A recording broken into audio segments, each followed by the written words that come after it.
Hello and welcome to EDHREC's Upping the Average, where we take a commander's average decklist as compiled by the data on EDHREC and make some swaps to it to help take it from being a good start to a great one. I hope you're clad in your best outfit for this one, or should I say, Brudiclad.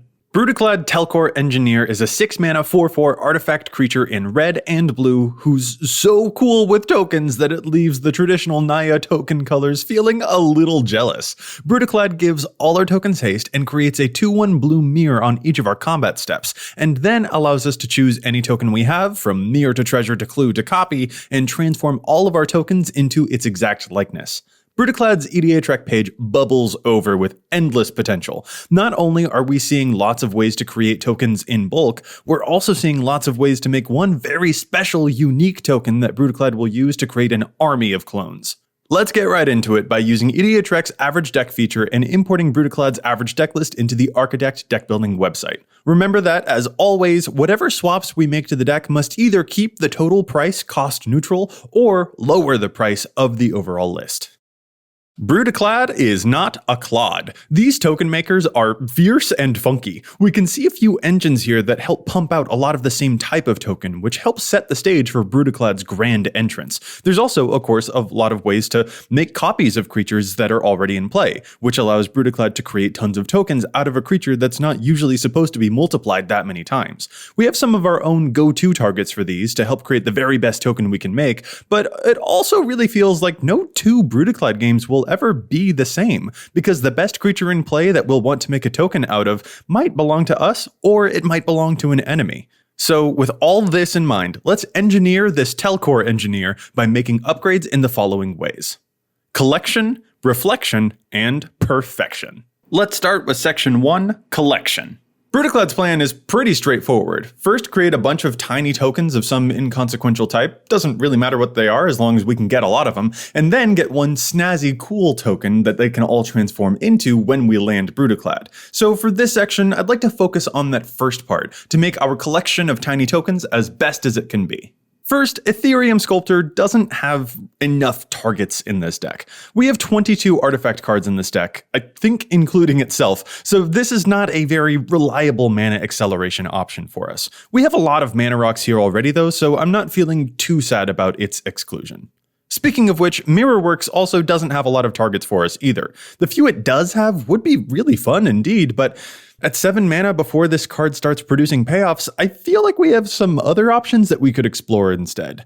As with the Ethereum Sculptor, we have to be aware of the fact that some of these cards may be holdovers from the Is It Artifact Precon deck that Brudiclad originated in. A card that didn't originate in the Precon, and which I really wanted to like, is Tillinelli's Summoner. Man, I really tried to hold it out for this one, but it's just a little too inconsistent. There are other token creating cards we could be playing that have a similar output without costing as much time as this one requires. Finally, Loyal Apprentice. It makes tokens as long as our commander is in play, which seems like it would be a cert then, right? Unfortunately, I haven't ever really been stoked to see it in my hand. Brudiclad is not allowed to survive for a long time on the battlefield, just straight up. People see it and they want it gone, because they know what it's capable of doing. So I'm a lot more partial to the cards that will allow us to create tokens even without our commander in play. Stuff like Tamio's Journal, or Saheeli, or Thopter Spy Network. It seems little, but these things really add up if they're making a token per turn, because that way Brudiclad can come down on an already pre-filled board and really get the party started as soon as he's there. But Loyal Apprentice requires Brudiclad to stick around to have a good output, and we will really struggle if we craft our game plan around having Brudiclad in play for multiple turns, because it's just super unlikely that anyone's going to let us get away with that. So now that we've made a little room, what are we adding in? These are a few cards that I think will really do a great job increasing our token count. There's a Spell Swindle in the main deck, and I'd like to include a Confirm Suspicions to join it. 3 clues, which can become 3 mirror, or 3 clones, or who knows how many things. Confirm Suspicions has confirmed my suspicions that it belongs in this deck. On the more slow and steady route, I'm actually kinda surprised that Trading Post hasn't broken into the average deck already. This can pump out a goat every turn, which of course won't remain a goat for very long, but more importantly, it has a myriad of other abilities, including card draw or recovering key artifacts for us that we can use in a pinch too. This card has been described as practically a planeswalker by some players, most particularly in artifact-centric decks, but we can still make great use out of all of these abilities, which makes it really exciting. Since I know we cut a card in the ramp category earlier, I also want to add one more back in that category. The new Replicating Ring from Kaldheim is a simple mana rock that can also become kind of a ticking time bomb. It may not go off every single game, but can you imagine what happens if it does? Our deck isn't uber fast, but it's not really built for longevity either. So this simple mana rock might help us maintain a sudden burst of power even in a late game scenario. This is a mana rock that opponents actually have to keep an eye on, and I love it here. The final two accumulation cards that I want to address are awesome commanders themselves. First is Krenko Mob Boss. It taps to make goblins, which allows him to tap for even more goblins. This dude is so good, he can take over a game all on his own. Now, if we ever turn the goblin tokens into non-goblin tokens, that will of course get in the way of his production a little bit, but even then, he'll still tap to make at least one token each turn. Plus, it's also possible for us to do the reverse and turn a bunch of clues or whatever into goblins, giving him even more to double up. It all depends on how we want to use him, but he's definitely good enough to warrant use here, because he can overwhelm the board so magnificently. And then I want to throw in another 6 mana Izzet commander, the Locust God. Anyone who's ever gone against this thing knows that its token production is no joke. It is not joking about a token. When Brudiclad first came out, a card like this was way too expensive to be included, but it's a lot more affordable nowadays, and it's just as impactful as ever. This is a great accumulation effect and a great token option in case we ever need our army to be really evasive. Oh, and speaking of drawing cards, I think this deck wants at least one more card advantage effect here. I'd be remiss not to suggest the card One with the Machine. This card may allow us most commonly to draw, say, 3 cards because of any mana rocks we happen to have in play. Or, I don't know, maybe sometimes it'll get us 4 cards. Or if we are actually able to cast it while Brudiclad is in play, it could draw us, say, 6 cards. While we're not swimming in artifacts in our deck, our mana rocks alone mean that we'll rarely be without at least one artifact in play. So this card in our deck is primed to be basically a concentrate, but with a much higher potential ceiling. So I love it here.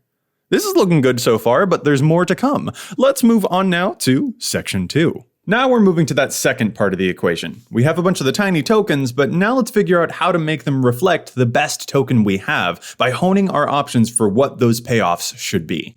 Regrettably, the first card I'm cutting in this section is Hate Mirage. Man, I want to like this one. Like, really want to like this one, but it's the kind of card that we can only cast when Brudiclad is in play, which is hard to maintain. The turn that we really focus on building toward is Brudiclad's entrance turn, not the turn after he manages to stay in play. I mean, this card is cool. I just don't think it survives when we start adding in other cool things too, which we'll get to soon.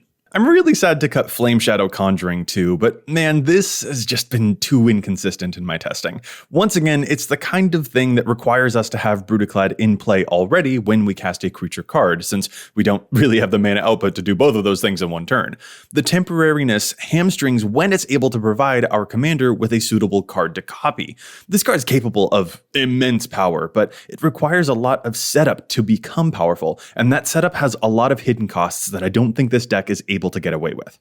I also want to examine Vizier of Many Faces. This thing makes a token of a creature, so it should be perfect, but the timing here is also a lot tougher than it looks for our deck. Embalming from the graveyard requires this card to have been in play, and then killed, and then to be embalmed, and already that is more build-up than we have the patience for, even before we consider the extra tokens that we have to build up for it so that Brudiclad has a lot of things to turn into that copy, as well as the condition of having a worthwhile creature in play for this to copy.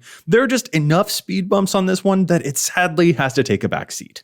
Speaking of copying things, I don't really like Fated Infatuation. Triple blue is tough in a 2-color deck, and I really want to emphasize that copying only creatures we control can be a big hurdle. We have other cards that create tokens of our own creatures, and they have just more flexibility, repeatability, but most importantly, upfront castability. We're almost done making more room to add cool new cards in, but the final things I want to cut while we're in this section also have a lot to do with castability, plus another timing issue. If you hear the earth rumbling, it's because I'm cutting 2 different 10-mana cards from this deck. Desolation Twin, and Ancient Stone Idol. Twin is 10 mana. 10. I know Commander games go long, but 10 mana is hard to hit. There's a good reason that this card has shrunk down and down and down in popularity on Brudiclad's page. Desi's just one of those cards where our eyes end up being bigger than our stomachs. Making this effect work is indeed totally awesome. But there are going to be games where we lose because we can't make it work, and this card is sitting uncastable in our hand. Then there's Ancient Stone Idol. This is a harder one to cut because it isn't truly as expensive as it looks. It reduces its own cost, and that 6/12 token does sound mighty nice. But the practicality of getting that token into play is, at the end of the day, a pretty big ask. We only really get to cast this card by relying upon an enemy to attack someone with enough creatures for us to reduce the cost to something really affordable. Hopefully, the opponent didn't attack us in that combat, but there's every possibility that they could. Then, this card would have to die for us to get the token. That's a big setup. Now, it's also a big 12/12 body that we can copy to make other cool tokens, which is the potential I'm most sad to lose in this scenario, but if we're hard up to find a copy effect to make a copy of that 12/12, which isn't just possible, but probable, then this card is going to be very slow for us. There are totally scenarios where we end up making a 12/12, which is okay, really cool, but we just still have a bunch of mirror that we can't transform into the 6/12 token because, again, the setup is just kind of awkward. One of Brudiclad's strengths is its burst damage from almost out of nowhere, but this is just too telegraphed too far in advance that it's not as consistent as I think we deserve. Okay, enough cutting. I want to get more cards in now, dang it. The first two are practically the same card, and they are horrifically underplayed in this deck. Rapid Hybridization and Pongify. These are desperately needed removal spells against bad enemy creatures, for one thing. Like, there's actually not a ton of removal in this average list, which is a little sus. But, more importantly, these can also be used on our own stuff in case of emergency. We can just turn our own creature into a 3/3 and get to smashing. Few decks are ever able to harness removal spells in this kind of way, so get them into the deck ASAP. Speaking of ASAP, hey, Kiora Best's the Sea God. Where have you been all Brudiclad's life? I'm sorry, 8/8 hexproof token. 8/8 hexproof token. But wait, there's more, because this saga also taps things and steals stuff. It's not even like a super expensive card. Like, Brudiclad, love, I've found your new best friend. Let's get cracking. Literally. Last up, my final spell to add isn't just about creating one big special token to copy over and over. Instead, it's about making the tokens we do have into absolute powerhouses even without one of those copies.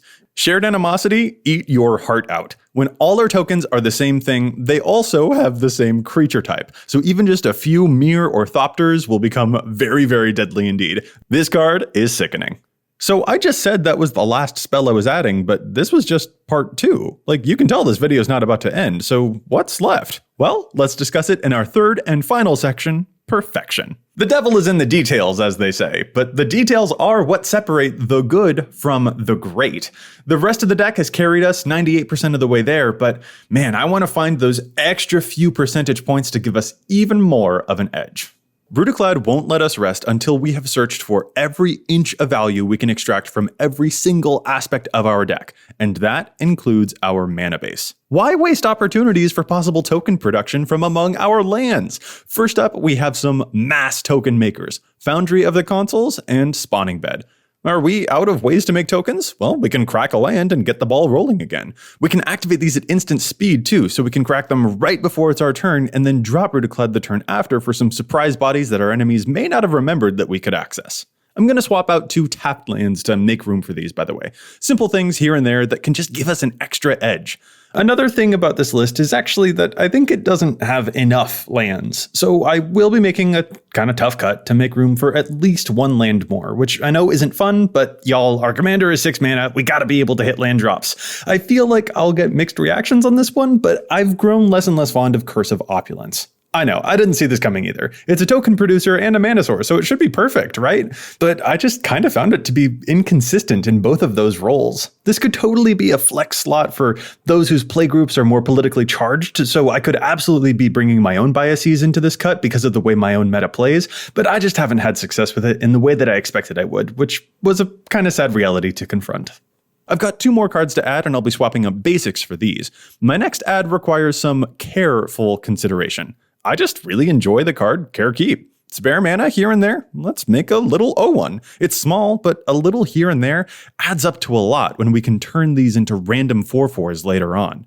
Then there's a very incidental Gargoyle Castle. It's not a groundbreaking card, except for the fact that it has to sacrifice itself to create the token, so I suppose is that broken ground. But you know what? That's just a pretty decent token, actually. If we're starved for a really good copy target, why not make efficient use of our lands as a way to harness it? P.S. I won't be adding these officially, but I do recommend considering the cards Mirror Pool and Handwear Battlements too. These are not bank-breaking cards by any means, but the budget in this video did start to push a little bit at the seams, so even $2 cards do kinda add up. These are just other neat lands that can yield fascinating tokens for us, especially the Battlements, which combos up with the Garrison that's already in the average deck. Give them a think is all I'm saying. Never discount the ability for lands to provide us with amazing new effects without taking up spell slots in the deck. Oh, and speaking of cards we can't add for price reasons, if you ever happen upon an Urza, it makes a very, very good token indeed. That is one scary heckin' construct. I think that should do it. You can find the link to the full list below with the cuts in the maybe board. I hope you've enjoyed brooding over Brudiclad, and if you have any other recommendations that you think your fellow Brudiclad players ought to be playing in their decks too, make sure you leave those suggestions in the comments below. Thanks so much for watching.